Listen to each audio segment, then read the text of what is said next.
어떤 독일의 고서적을 수집하는 수집가가 있었답니다. 근데 어느 날 자기 이 친구 집에 가서 우연히 물었습니다. 자네 혹시 대대로 내려오는 거 흔책 없나? 그러니까 이 친구가 대답하는 말이 몇 대째 내려오는 흔 성경이 하나 있는데 어떤 놈이 낙서를 잔뜩 해놔서 쓰레기통에 갖다 내버렸어. 그랬단 말이에요. 깜짝 놀랐죠. 그런데 그 뭐라고 돼 있던가? 그러니까 뭐 구텐 어떤 놈이 인쇄했다고 돼 있던데, 야 이게 구텐베르크가 인쇄한 성경 초판은 수백만 달러 하거든요. 이게 몇 권 안 남아 있으니까. 근데 왜 내버렸냐? 그게 수백만 달러짜리인데 왜 내버렸어? 그러니까 어떤 놈이 낙서를 잔뜩 해놨어. 누가 낙서했는데? 마르틴 루터라고 한 놈이 낙서를 거기다 잔뜩 해놔가지고 그거 아마 1달러도 안 나갈 거야. 그런데 내버렸어. 그건 수억 불짜리야. 그렇죠? 마르틴 루터가 거기에 메모를 해놓은 거란 말이야. 그러니까 이 자식은 그놈을 낙서라고 봤단 말이에요. 그러니까 어떤 것이 가치가 있느냐 없느냐 하는 것은 보는 사람의 눈에 따라 달려 있어요. 그 어마어마한 수억 달러 가치인데 이놈은 어떤 놈이 낙서해서 필요 없는 헌책이라고 본 거란 말이에요 지금. 그러니까 어떤 재화나 서비스가 어느 정도의 가치를 가지고 있느냐 하는 것은 보는 사람의 능력이 어느 정도냐, 그것을 보는 눈이 어떻게 되느냐, 거기에 따라 달려 있어요. 진품 명품에 대구에서 어떤 할머니 한 분이 조그만 책을 가지고 오셨어요. 그리고 뭐 감정이원들은 50만 원, 100만 원 이렇게 적었는데 저도 텔레비전 보고 기절 초풍을 할 뻔했어요. 1억이 넘어 1억이. 조그만 책이. 그거 무슨 책이냐 하면은 퇴계 선생이 그 책을 보고 거기다 낙서를 해놨어. 메모를 해놨어. 퇴계 선생이 이걸 다시 해설해가지고 어떤 건 동그라미 쳐가지고 이렇게 해가지고 이렇게 해놓고, 그게 퇴계 선생이 본 책이야. 그게 확인이 됐단 말이에요. 감정위원들이. 이게 누가 보느냐에 따라서 그 가치가 60만 원, 100만 원이 될 수 있고 1억이 넘어갈 수도 있다 이 말이에요. 따라서 오늘 여러분들이 애터미 정보를 들으실 텐데 이런 정보를 어떻게 해석하느냐, 이 가치 있다고 생각하느냐, 가치 없는 그냥 하루 시간 낭비했다고 생각하느냐 하는 것은 각자의 판단에 달려 있습니다. 자, 교토상굴입니다. 이 교자는 교활할 교자, 그러니까 꽤가 많다 그 말이에요. 이 토자는 요거예요. 이렇게 생겼죠. 토자가 토끼 토자입니다. 석삼자 굴. 그러니까 꽤 많은 토끼는 굴을 3개 판다 그 말이에요. 그래야 죽지 않는다 그 말입니다. 죽지 않는다. 굴 하나 파가지고 포수한테 걸리면 어떡하겠어요? 잡아 죽혀요. 그래서 꽤 많은 토끼는 굴을 3개 판다. 그러면 우리도 이제 굴을 3개를 파야 되겠다. 그래야, 그렇지 않으면 노후가 불행하게 될 가능성이 있다 그런 말이에요 지금. 자, 현대는 불확실성 시대입니다. 지금 과학이 발전하면 발전할수록 지금은 이제 농경 시대와 산업화 시대를 지나서 현대 사회를 지식정보화 시대 또는 창조 시대라고 부릅니다. 다시 말하면 창의적인 아이디어가 있지 않고서는 살아남기 힘들다. 기업이든 개인이든 그렇다. 지금 그런 얘기, 국가도 마찬가지입니다. 그러니까 점점 농경 시대에서는 세상 변하는 속도가 너무 느리기 때문에 고등학교, 중학교만 졸업해도 평생 지식인으로 살았고 대접받고 살았어요. 대학 졸업하면 항상 평생 대학 졸업자로 그렇게 살았고, 그러나 지금은 그렇게 되지 않습니다. 내일 무슨 일이 일어날지, 내일 어떤 기업이 망할지, 내일 어떤 기업이 새로 성장할지 알 수가 없어요. 불확실성 시대입니다. 종신고용 시대는 이미 지났습니다. 우리나라도 끝났고 일본에서 먼저 시작됐는데 일본에도 끝났어요. 미국은 이미 끝난 지 오래되고. 그러니까 과거에는 굴이 하나만 있어도 평생 먹고 살았어요. 농사 짓는 사람은 평생 농사를 지었고, 가게하는 사람은 평생 가게를 했고, 기업에 취직한 사람은 평생 거기서 만년 과장이어도 쫓겨나지 않고 정년퇴직까지 했어요. 그러니까 굴이 하나만 있어도 평생 먹고 살고 안 죽었어요. 지금은 그런 것이 끝났습니다. 그러니까 투잡, 쓰리잡, 제2의 인생, 제3의 인생을 살지 않을 수가 없어요. 미국 같은 경우요, 우리 교포들 쓰리잡, 투잡, 쓰리잡, 포잡까지 해요. 그렇지 않으면 미국에서 먹고 살기 힘들어요. 그렇게 해요. 그런데 이 시대가 지금 그렇게 되고 있다 그 말이에요. 그 다음에 요 교토삼굴이라는 얘기는 언제적 얘기냐면요, 중국 전국시대 맹상궁과 관련된 얘기. 현대도 춘추 전국시대. 자, 이제 춘추 전국시대라는 말을 우리가 굉장히 많이 쓰는데, 요 춘추 전국시대는요, 지금 우리가 사는 시대에도 춘추 전국시대보다 더 했으면 더했지 덜하지가 않아요. 자, 춘추 전국시대.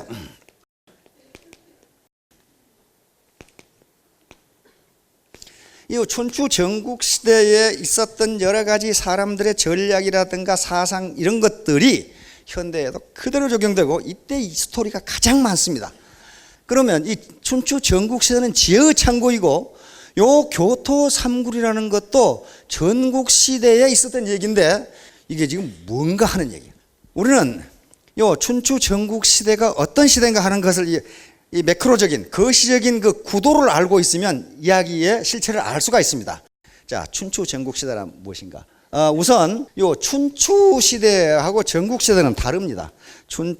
이게 이어지는 시대. 춘추 시대는 공자님이 노나라 분인데 노나라의 역사를 썼는데 공자님이 쓰신 이 역사책이 요 춘추 시대를 커버하고 있어요. 그래서 공자님이 쓰신 역사책 제목이 춘추예요. 그래서 이 시대를 춘추 시대라고 부릅니다.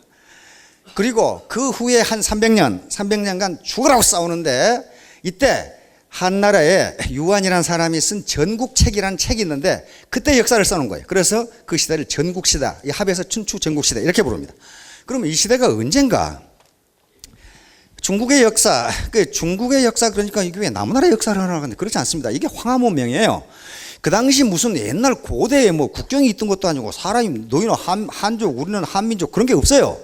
전부 다 같은 그 황인종들이에요. 그러니까 서로 섞여 살았어요. 그래서 우리가 지금 황하문명권에서 소화하는 그 나라입니다. 사망오제 이건 전에서 여러분 연임금, 운임금, 요순시대 그 말 하죠. 이건 전설시대입니다. 기록은 있는데 물증이 없어요. 그런 분들이 있었다는 물증이 없어. 사마천의 사기에도 기록은 자세하게 나옵니다. 연임금이 어떻게 했다, 순임금이 어떻게 했다. 요 시대가 전설시대인데 요 시대는 우리나라로 따지면 단군시대입니다. 단군시대하고 딱 일치해요. 그러고 나서 하나라는 나라가 섰는데 역사학자들은 하나라를 나라로 인정하지 않습니다. 왜? 기록은 있는데 물증이 없어. 역사 사실이 없어. 그러나 중국은 자기 역사로 인정을 합니다. 그 다음에 상나라, 이때부터는 상나라도 원래는 없었던 나라로 알았는데 마지막 수도인 은허에서 갑골문이 나오면서 이런 나라가 있었구나 역사시대로 들어갑니다. 자, 이 나라가 망하고 주나라라는 나라가 씁니다. 주나라 무왕이 강태공을 군사로 영입하면서 그 아버지 문왕이 했는데 강태공의 힘을 빌려가지고 천하를 통일합니다. 이게 주나라예요, 이제.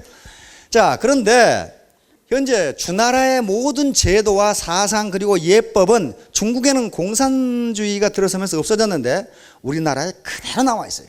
지금 우리가 쓰는 모든 제도는 주나라에서 만든 겁니다. 이걸 그대로 갖다 쓰고 있어요. 예를 들면 종법제도, 종가제도 있죠. 무슨 이씨, 무슨 김씨, 종가. 이때 만들어 놓은 거예요. 중국에는 그런 거 없어요. 일본에도 그런 거 없고 미국에도 없어요. 종가라는 게. 그 다음에 가운데 서울이 있고 예를 들면 이쪽에는 경상남도, 경상북도, 전라남도, 전라북도, 충청북도, 충청 이렇게 돼 있는데 경기도를 보세요. 경기도는 서울을 뺑 둘러싸고 있어요. 그렇죠?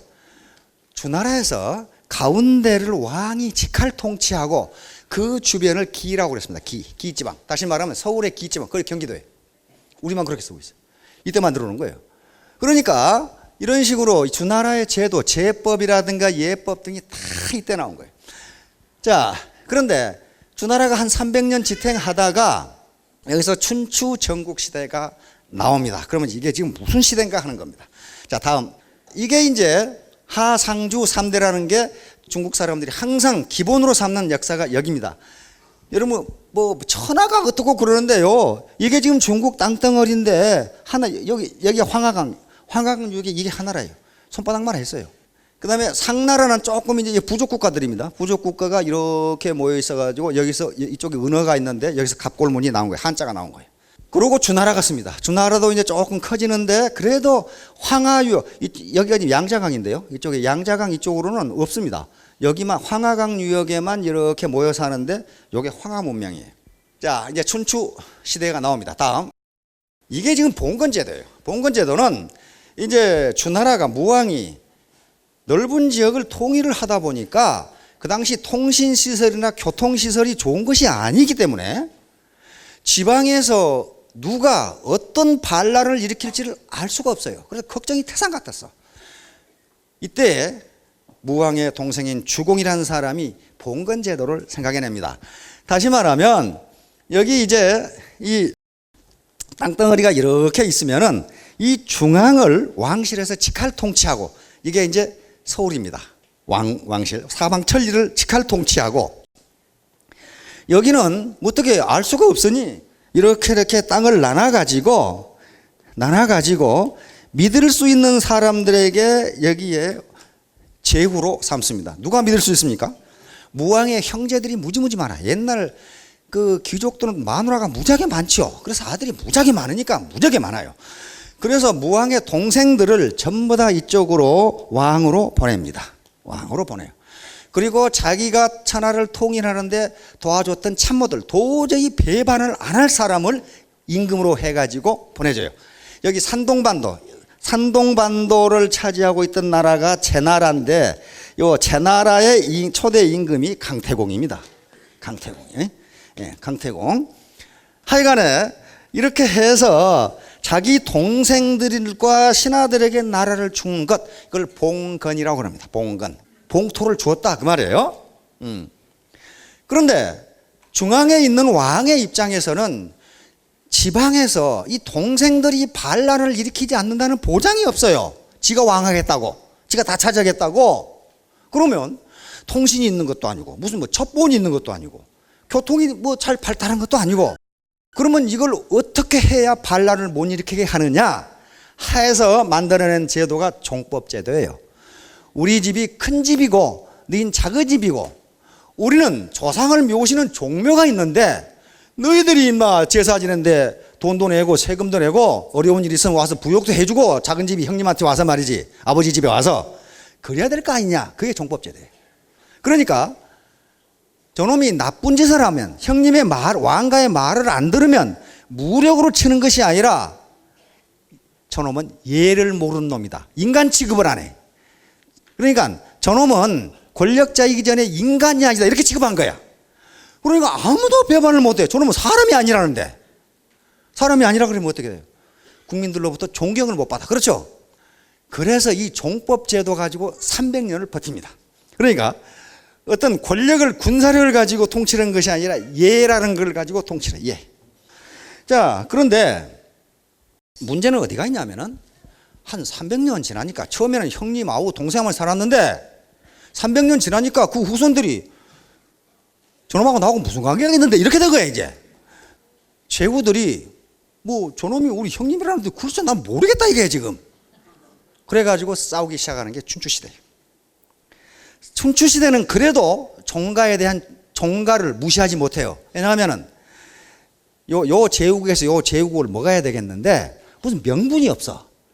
명분을 만들어야 칠 거 아니에요. 지금 치는데 뭘 가지고 명분으로 삼냐 하면은 너 종가에 세금 냈어 안 냈어, 요거 가지고 삼는 거야. 이제 저도 내기 싫은데 요 놈이 아주 비도덕적인 놈이라 내가 손을 봐주기 위해서 친다, 그런 식으로 친 거야. 이게 노골적으로 내가 강해지기 위해서 친다 그러면 안 되잖아요.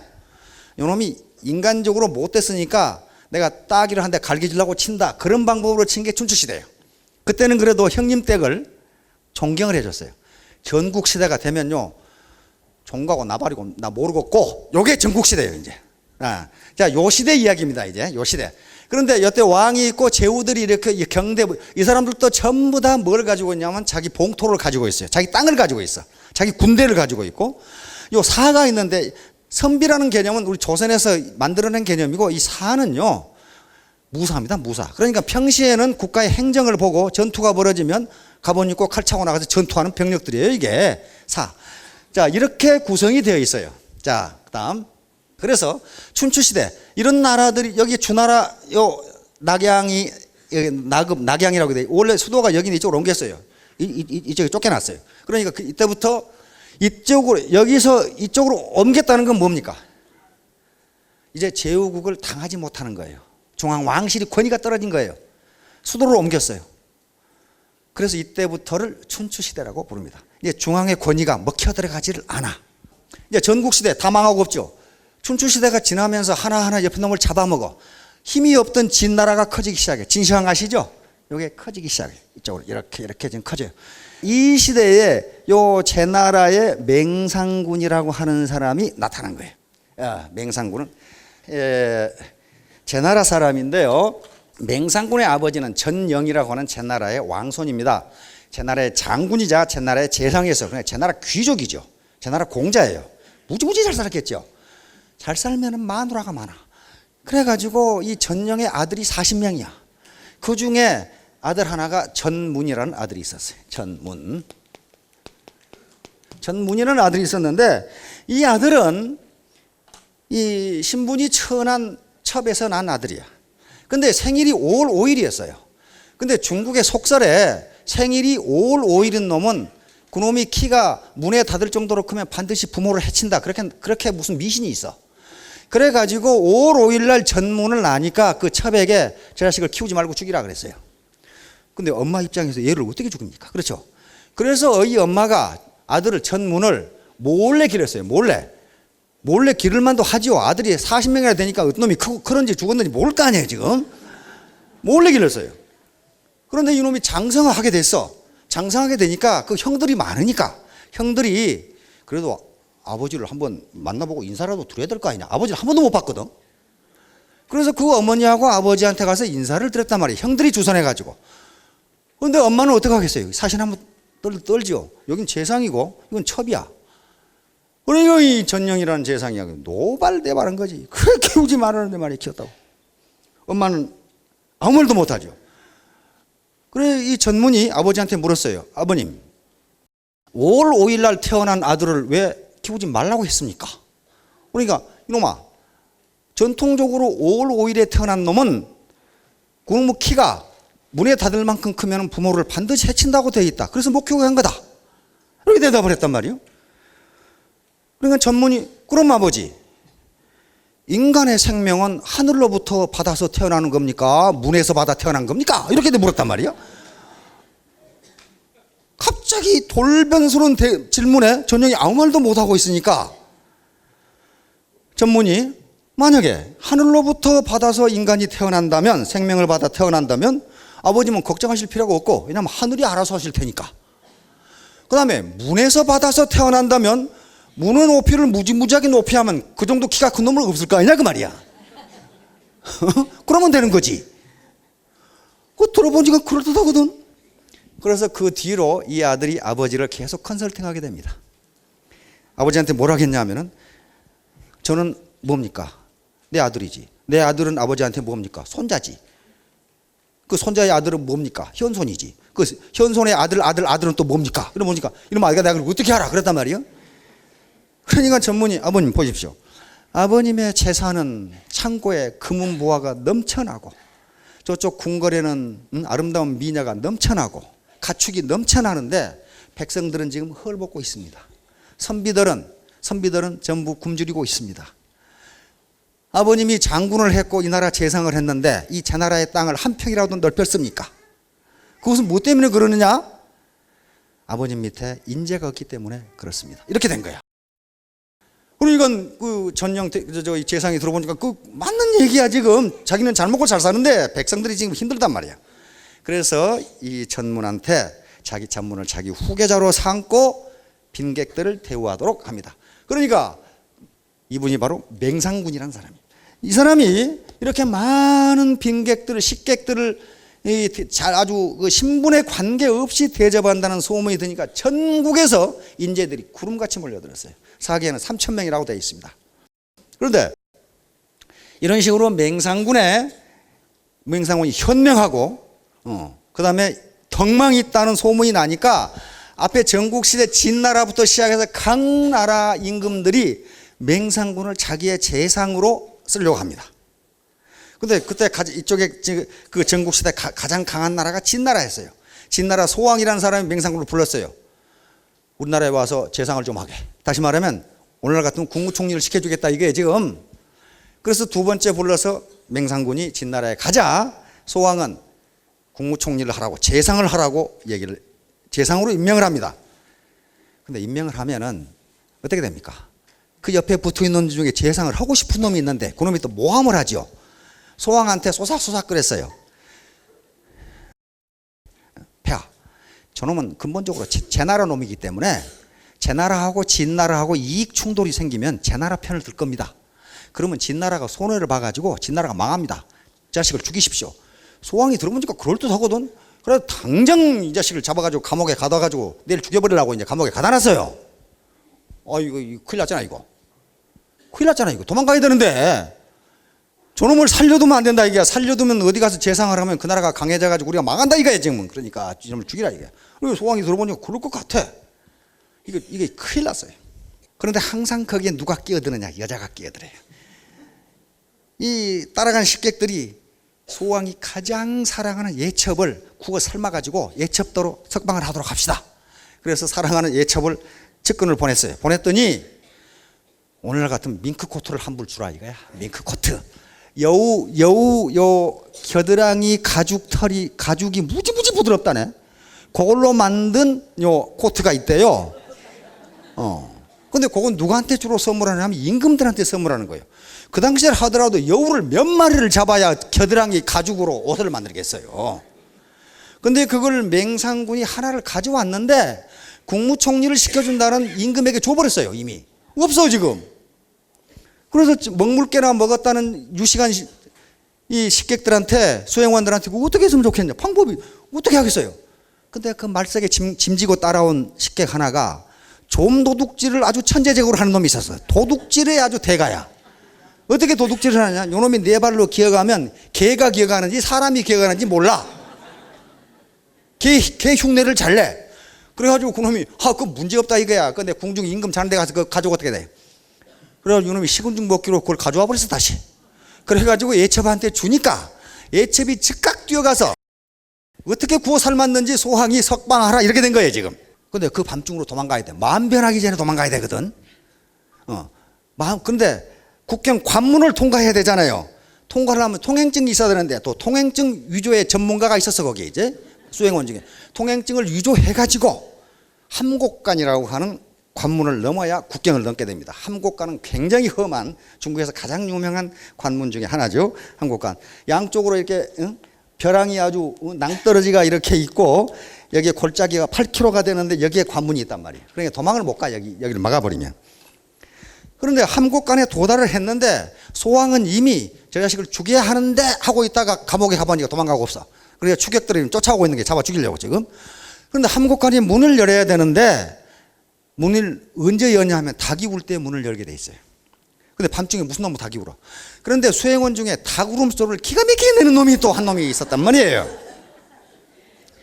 그 놈이 닭 울음소리를 내니까 동네 닭들이 놀래가지고 죄다 울어제게 이제. 그러니까 이 문지기가 새벽 된 줄 알고 문을 열어버려서 그래서 도망갔어요. 이것이 소위 유명한 계명구도라고 하는 겁니다. 개 흉내를 내서 도둑질을 한다 그 말이에요. 이게 사자성어가 맹상군에서 나왔어요. 이 말은 무슨 말이냐 하면요, 이 좀도둑하고 닭울음소리 잘 내는 요 형편없는 놈들을 맹상군이 식객으로 잘 대접을 하니까 먹물개나 먹은 선비들이 뭐 저런 무식한 놈들을 식객으로 대접하느냐 말이야. 그리고 같이 밥도 안 먹으려고 그래서. 근데 맹상군이 죽을 위기에 처했을 때 맹상군을 구한 사람은 선비들이 아니라 이 사람들이었어요. 다시 말하면 인간의 재능이라는 것이 무슨 재능을 가지고 있건 그것은 소용이 있다 그런 말이에요. 언제 어떻게 쓸지를 모른다. 그래서 그걸 존중해 주는 것이 맹상군이었어요. 이렇게 해서 제 나라로 오니까 제 나라 임금이 깜짝 놀랐어요. 즉각 재상으로 명했어요. 가만 놔뒀다가는 어떤 놈이 데려가게 생겼거든. 네, 명부를. 이것은 이제 맹상군에 대한 얘기를 쓰면서 사마천이 맹상군 열전 맨 마지막에 쓴 겁니다. 태사공 왈 그래가지고 명불허전. 다시 말하면 사마천은 역사를 쓸 때에 그냥 들어서 쓴 것이 아니고 현장에 직접 가봤어요. 정말 그랬는지. 그래서 맹상군의 봉지인 설당을 가보니까 아이고 이게 뭐 깡패들도 많고 건달이 많아 이놈의 땅이. 그래서 이 어르신들은 노인들한테 물어봤어요. 왜 이렇게 깡패가 많냐 이게. 건달이 많고 거친 놈이 많아. 어르신이 대답하는 말이 맹상군이 식객들을 좋아해서 아무나 동등하게 대우했기 때문에 전국의 건달들이 다 모여들었다 이게 여기. 그래서 그 후손들이 살아서 이렇게 건달들이 많다 이게 지금. 그래서 사마천이 맨 끝에다 명불허의, 즉 맹상군이 식객을 잘 대접했다는 게 헛된 전달이 아니었구나, 그 말을 쓴 거예요. 그래 오늘날 우리가 쓰는 명불허전이라는 말이 여기서 나온 거예요. 자, 다음. 자, 교토상고. 자, 그렇게 이제 재상이 돼 가지고 식객들을 계속 대접을 하는데 하루는 거지 같은 식객이 하나 왔어요. 그런데 식객이 오면 항상 맹상군 자기가 면담을 했어. 면담을 하고 병풍 뒤에 기록관이 있어가지고 그 식객의 주소를 반드시 적어놨어요. 그 집을 도와주기 위해서. 그런데 식객이 왔는데 완전히 거지 같은 놈인데 자네는 뭘 잘하나? 그러니까 잘하는 거 없습니다. 이렇게 되단 말이에요. 뭘 좋아하는데? 좋아하는 거 없습니다. 이렇게 되단 말이에요. 그래서 숙사가 A, B, C 등급이 있는데 C 등급 숙사에 보냈어요. C 등급 숙사는 채소만 나오는, 식사가 채소만 먹는 그런 이제 기숙사입니다. 그러니 이놈이 밥을 먹다가 불평을 해. 고기 안 주냐 이게. 이 거지가 불평을 해. 그러니까 맹상군이 B급으로 옮겨졌어요. B급은 뭐냐 하면 고기 반찬이 나오는 기숙사예요. 고기 반찬으로 나오는 기숙사로 옮겼는데 또 불평을 해. 왜 자가용 안 주냐 이거야. 다시 말하면 내 출입할 때 왜 술에 안 주냐 이게, 술에. 그러니까 고기도 먹고 자가용도 줘야 되는, 자가용 안 준다 이거야. 그러니까 맹상군이 다시 A급 기숙사로 옮겨졌어요. A급 기숙사는 고기 반찬에 자가용까지 술에까지 나오는 이제 기숙사예요. 이제 불평이 없겠지 했는데 웬걸, 왜 집을 안 주냐 이거야, 집을. 그래서 이게 무슨 분명히 곡절이 있겠다 싶어서 그 주소를 가보니까 노모가 가난하게 살고 있어. 그래서 그 노모에게 생필품을 대주고 쌀을 대주고 하니까 그때부터 불평이 없어. 그러니까 노모 때문에 지금 그렇게 한 거예요 지금. 자, 그런데 한 1년이 그냥 쑥 지났어요. 무사히 그냥 그 사람이 풍환이라는 사람인데, 전국 책에는 풍헌 그렇게 나오고 풍환 똑같은 사람입니다. 그런데 이게 식객이 하도 많으니까 설이라는 봉지에서 받은 세금만 가지고는 식객을 다 먹일 수가 없어, 맹상군이. 그러니까 자기 봉지에 돈놀이를 했어요. 돈을 빌려주고 이자를 받았다. 고리 때 이자를 했단 말이에요. 아니 근데 돈을 빌려준 지 1년이 지났는데 어떤 놈이 원리금은 그냥 이자도 안 갚아. 그러니까 누가 가서 돈 좀 받아오라고 그러니까 드디어 이 거지가 났어. 내가 받아온다 이게, 내가. 그러니까 뭐 달리 간다는 놈도 없고, 그래서 그놈이 간다고 그러니까 차용증을 전부 주면서 이 돈 받아오라 이렇게. 그래서 뭘 사올까요? 그러니까 이 집에 없는 걸 사오라고 이제 그렇게 하고 이제 그놈이 간 거예요. 갔는데 부자들한테, 아주 큰 부자들도 있었기 때문에 부자들한테는 이자를 받아가지고 가난한 사람들은 이자는커녕 지금 아무것도 낼 형편이 못 되잖아요 지금. 그래서 부자들한테 이자를 받아가지고 그 돈을 가져온 게 아니고 거기서 술을 빚고 소를 잡아가지고 잔치를 벌렸어요 그냥. 이거 우리 주인께서 이렇게 하라고 그랬다고 그냥 큰 잔치를 벌여요. 그리고 부자들한테는 언제까지 원금 갚아라 이렇게 해놓고 가난한 사람들은 그 차용증을 전부 불태워 버렸어요. 다시 말하면 우리 주인이 이렇게 하라 그랬다 이거야. 주인은 저기서 노발대발을 하고 있는 거지. 지금 이 자식이 돈 받아오라고 했더니 차용증을 다 태워버렸어요 지금. 다 태워버리고 돈을 한 푼도 안 가지고 술 파티를 벌여버린 거예요 지금 거기서.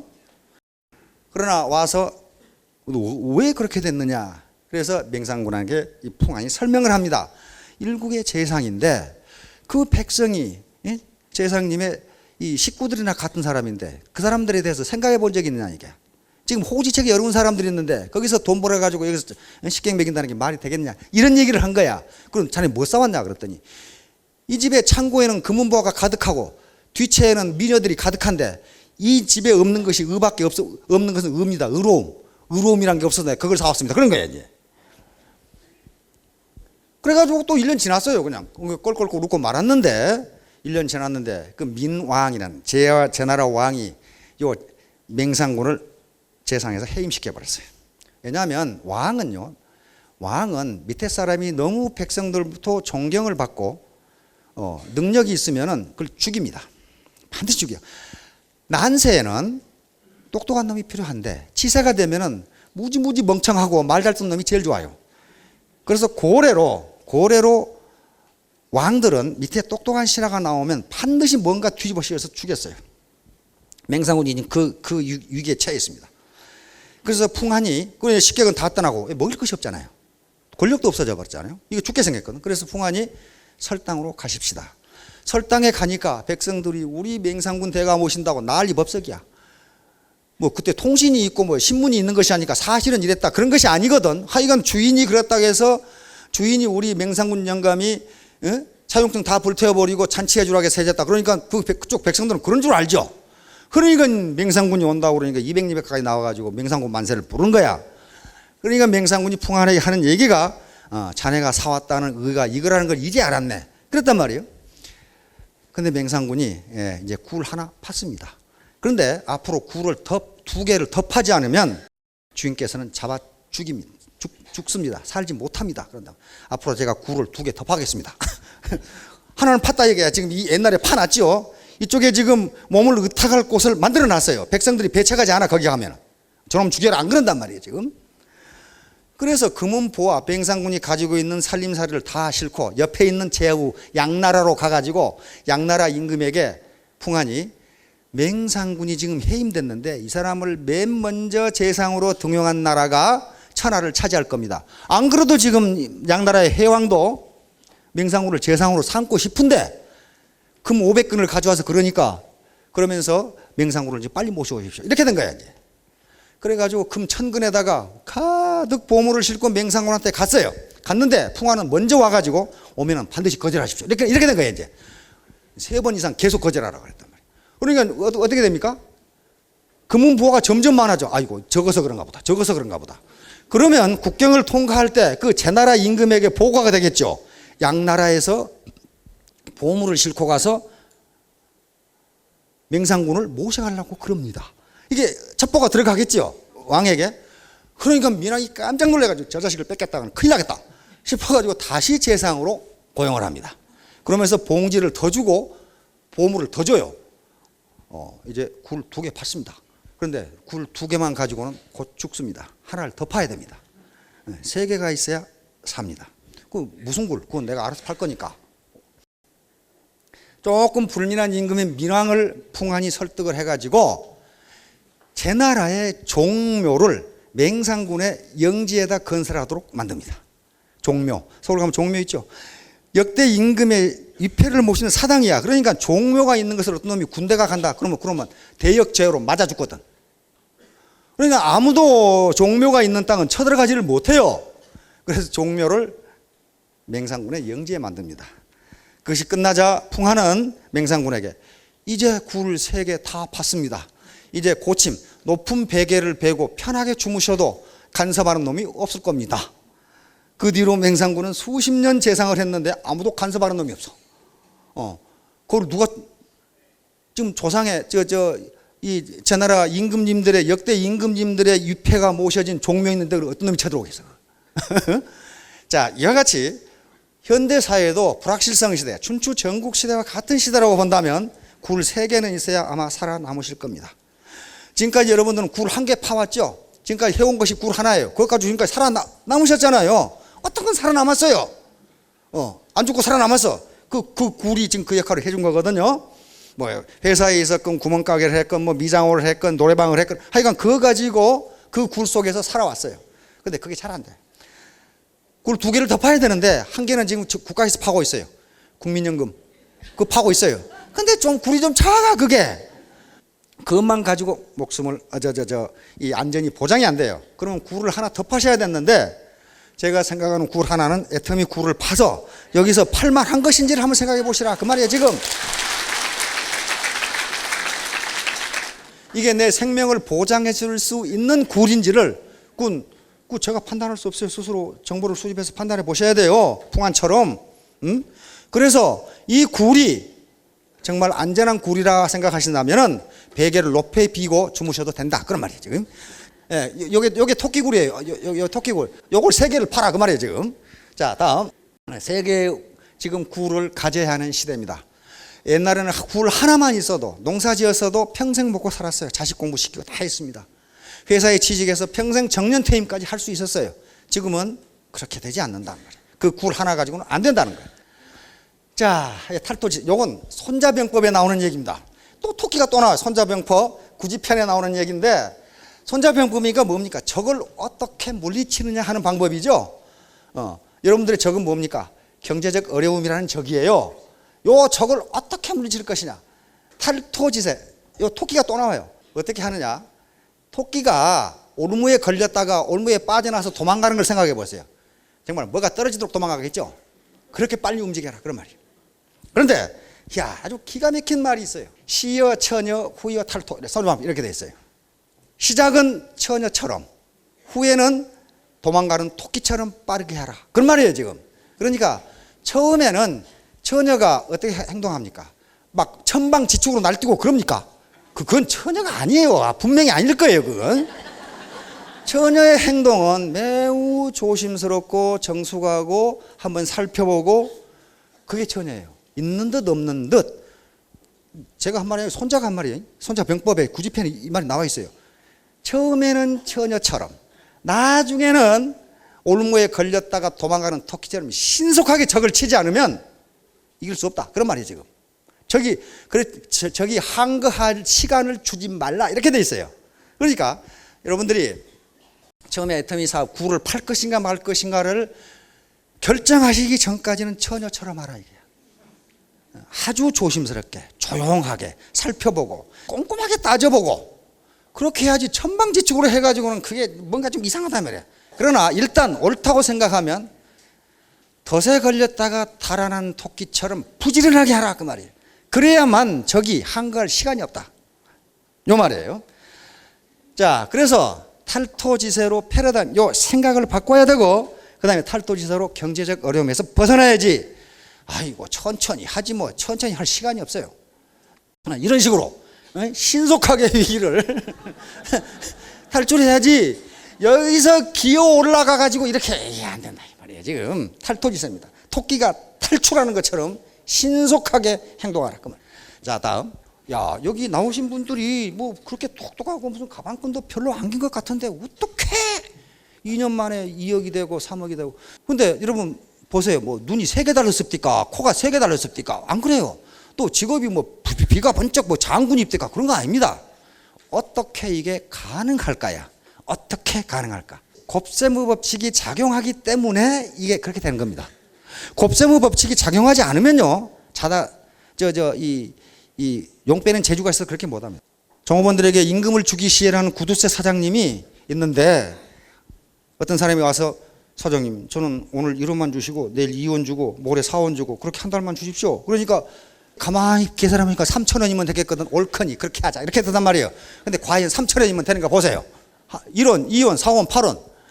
근데 이게 열흘이 지나도 1,000원밖에 안 돼. 열흘이 지나도. 그렇죠? 그러니까 열흘까지 계산하면 1,000원, 30일이면 3,000원, 만에야 10,000원 그렇게 될 거다. 천만의 말씀이에요. 이게 보세요. 10억 7,374만 원. 이게 바로 배가 바이너리의 방식입니다. 나가 있고 이렇게 뻗어나가죠. 이게 딱 그거거든요. 딱 배수로 뻗어나갑니다. 이게 2의 0승이죠. 2의 1승이죠. 2의 2승이죠. 이게 4. 이런 식으로 뻗어나가서 30단계를 나가면요. 억이 넘는다. 그 말이에요. 그러면 이게 가능하려면 어떻게 되냐면요. 수당이 단계에 관계없이 계속적으로 자기 수당과 관계가 있어야 이게 성립해요. 몇 단계, 10단계에서 끊어버리면 1,000원밖에 안 나와요. 그러잖아요. 그래서 거의 대부분 아마 네트워크는 10단계에서 끝나버릴 겁니다. 근데 애터미만 특별하게 1,000단계가 넘어도 그냥 주기로 돼 있어요. 그러니까 이게 가능해요. 안 그러면 불가능합니다. 자, 다음. 이런 복사지를 50번 접으면 얼마나 될 것인가? 50번 접어보세요. 그게 태양까지의 거리입니다. 1억 1,258만 킬로미터예요. 51번을 접으면요, 태양에서 지구의 태양까지 갔다가 다시 돌아와요. 그 거리예요. 그게 안 될 것 같은데 집에 가서 자녀들한테 로그 함수로 계산해 보라고 그랬어요. 단 1분이면 계산해요. 이거 태양까지 거리네. 그렇게 나와요. 그러니까 이게 바로 네트워크에 올리니까 여기 오신 분들이 2년 만에 3년 만에 2억 8억이 된 거예요. 이게 자기 능력이 아니라 이런 배가 원리가 작동하니까 그래요. 이게 없으면 안 돼요. 그래서 이 패러다임의 전환이라는 게 천천히 이렇게 바뀌는 게 아니고 어느 날 갑자기 바뀌는 거란 말이에요. 천동설이 지동설로 바뀌는 것처럼 이 사업은 사기 사업이다, 이것이 아니다, 유망한 사업이다, 정의로운 사업이다, 이렇게 바뀌는 게 어느 날 갑자기 바뀌는 거지 천천히 바뀌는 게 아니라 그 말이에요. 자, 다음 유비무한. 미리 대비해 놓으면 후환이 없다. 미리 준비해 놓으면 뒷 걱정이 없다. 이 서경에 나오는 말이고, 그 다음에 춘추좌전이라는 책에 나옵니다. 다시 말하면 미리미리 다음에 어떤 일이 일어날 것인가를 대비해서 준비를 해라. 그래서 현대인들도 유비무환의 태도가 필요하다. 왜 지금 불확실성의 시대이기 때문에 다음에 어떻게 될지 알 수가 없다. 그런 말이에요, 지금. 미리 대비를 해야 된다. 즉, 구를 하나 더 파둬야 된다. 그 말. 야, 거한 사이. 편하게 살 때에 위기를 생각하라. 그 말이에요, 이거. 요 편안하게, 지금 편안하게 안 사실 텐데, 요걸 다시 해석하면요. 그래도 사지 멀쩡하고 움직일 수 있을 때 노후를 생각하라. 그 말이에요. 그때 대비해 놓지 않으면 나중에 기동이 불편해지고 아프게 되면 이거 낭패라. 그 말이에요. 지금 움직일 수 있을 때, 편안할 때, 내 육신을 내가 움직일 수 있을 때, 내가 위기는 언제입니까? 아프거나 경제적 어려움이 닥칠 때 어떻게 할 것이냐. 자, 거한 사이. 자, 다음 선직제인. 먼저 선수를 치면 다른 사람을 제압할 수 있다. 그 말이에요. 먼저 선수를 치면 다른 사람을 제압할 수 있지만은 다른 사람이 네가 꿈을 그리고 있고 다른 사람이 선수를 치면 너는 그 사람에게 제압당한다. 이렇게 나와 있어요. 다시 말하면 결심을 하는데 너무 뜸을 들이지 말고 빨리 행동으로 옮겨야 앞서갈 수 있다. 지금 그런 얘기예요, 지금 선직제인. 자, 다음 고정관념을 깨자. 이제 결론인데요. 제가 지금 손가락이 무지무지 불편해요. 월요일 날 아침에 출근을 하려고 화장실에 갔더니 벌이 아주 어마어마하게 큰 벌이 하나 들어와 있어요. 그걸 우리가 어렸을 때 시골에서 호박벌이라고 그랬거든요. 시커매가지고 덩치가 무지무지 큰 놈이에요. 근데 어디로 들어왔는가 했더니 화장실에 창문이 이제 벽에가 그 창문이 이렇게 생겨가지고 여기 이제 창문 프레임이 중간에 이제 이렇게 있고 여기는 붙박이 창문이에요. 이게 아마 조명을 받게 하기 위해서 놔둔 거예요. 여기 요 창문은 다시 또 프레임이 이렇게 있어가지고 여기 꼭지가 이렇게 달려가지고 이렇게 밀면 밖으로 열리고 닫으면 이게 환기 창문이에요.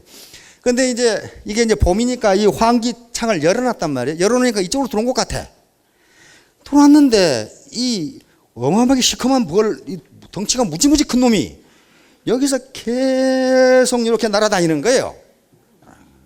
이거 저 자식이 어떻게 해야 되는가 보자 하고 이쪽으로 탈출하게 하려고 이 문을 더 열었어요. 쏙 밀어서 저놈이 나가는가 보자 하고 못 나가. 계속 밝은 요 큰 창 밑에서만 알고 팍 부딪혔다가 유리에 부딪히면 어떻게 됩니까? 팍 떨어졌다가 다시 또 나갔다가 요것만 계속 하고 있어. 오늘 계속 보고 있었어요. 어이구 저 자식 저거. 나는 우로 이렇게 나갔으면 좋겠는데 이게 불과 한 15cm밖에 안 돼요. 창틀을 이렇게 올라가면 나갈 수가 있어요. 그래서 이놈이 이제 아마 밤새도록 그런 것 같아. 계속 헤딩을 한 것 같아. 여기다가 이제 나가려고. 드디어 날지도 못하고 어쩌지도 못하고 이제 기진맥진해가지고 붙어 있어요. 그래서 내가 그건 인도주의가 아니고 자연보호라고 그럴까? 그래서 그래도 옛날에 내가 벌을 몇 번 쏘아봐서 벌 쏘면 무지무지 아프다는 걸 알거든요. 그래서 등산용 장갑을 끼고 이 자식을 잡아서 창문으로 하려고 이렇게 잡았는데 이 자식이 여기를 쏘아버렸어. 이게 아주 지금 그래서 이게 이렇게 붙는 거야. 이제 이게 손가락에 통통 무지무지 아프거든요. 그거 쏘면. 그러나 그 아픔을 무릅쓰고 그걸 잡아서 탈출을 시켜줬어요. 밖으로. 자, 그런데 왜 이런 현상이 나타나느냐? 벌의 고정관념 때문에 그렇습니다. 벌하고 파리를요 병 속에 잡아다가 넣고 병의 뚜껑을 열어버리고 뚜껑을 어두운 곳에 놔두고 어두운 쪽으로 향하고 이쪽 바깥으로 밖에 해두면 벌은 탈출을 못합니다. 벌은 고정관념이 밝은 곳에 문이 있다고 하는 고정관념이 있답니다. 밝은 곳에 탈출구가 있다 이렇게 생각하는 거예요. 그래가지고 계속 병 뒤쪽이 밑바닥이 밝으니까 그쪽만 대고 대가리를 이렇게 찌는 거예요. 못 나가. 저쪽에 어두운 곳에 문이 있다는 생각은 전혀 안 하는 거예요. 벌은. 근데 파리란 놈은 어둡고 자시고 아무데나 날아다니는 거예요. 날다가 쏙 나간다는 거예요. 그쪽으로. 벌은 탈출을 못해 죽어요. 거기서. 파리는 아무데나 날다가 날아가 버려요. 그냥. 그래서 파리가 극지방이나 고산지대의 환경이 열악한 지역에서도 살아남을 수가 있답니다. 고정관념이 없어. 아무데나 그냥 막 지가 좋은 대로 막 가는 거야 그냥. 자, 그렇듯이 이 고정관념은요, 모든 인간은 고정관념을 다 가지고 있는데 누가 그 고정관념을 깨느냐에 따라서 선택제인이 될 수도 있고 다른 사람에게 제압을 당할 수도 있어요. 자, 그래서 이것이 과연 애터미 사업이 내 노후를 보장할 수 있는, 즉 노후의 베개를 높이 베고 잘 수 있는 굴이 될 것인지 스폰서라든가 파트너들께 잘 정보를 들어보시고 꼭 성공하시기 바랍니다. 감사합니다.